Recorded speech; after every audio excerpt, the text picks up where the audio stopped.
And the most important thing today is happiness. I remember the story of this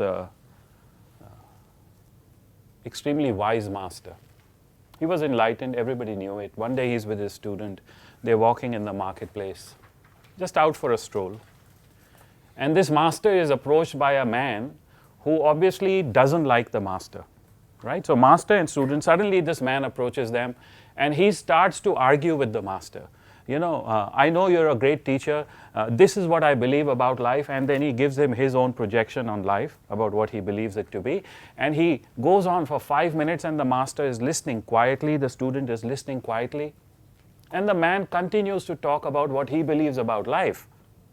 And the student is listening, the master is listening, the student doesn't agree with what that man is saying, because he's speaking all sorts of wrong things. This is not what the master teaches.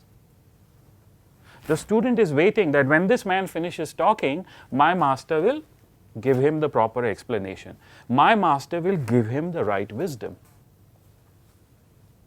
Sure enough, after 5 minutes, the man runs out of steam, How long can you speak, right?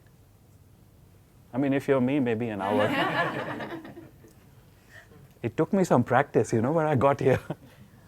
But eventually, the man stops, right? 5 minutes later, 10 minutes later, he runs out of steam. He stops. He looks at the master. And now the student is waiting that my master will give him the answers, right? He'll give him the right version of life. But the master, he looks at this man and he says, you're right.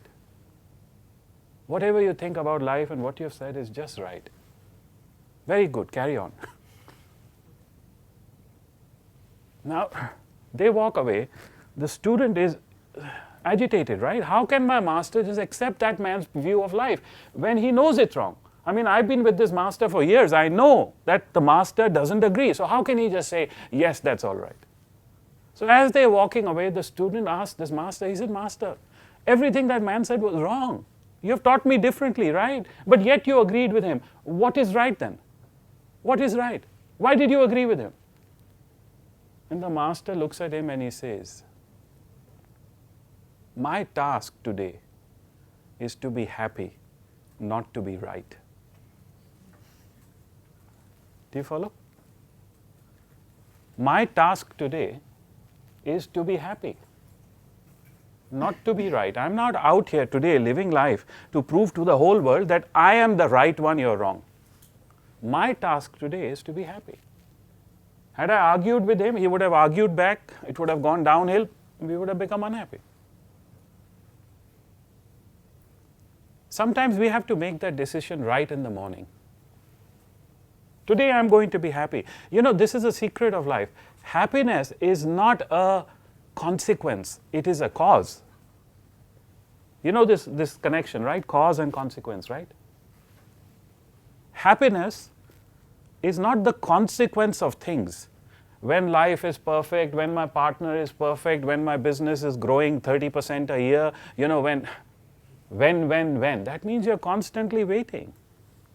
That means it's a consequence, right? The truth is that actually happiness is the cause.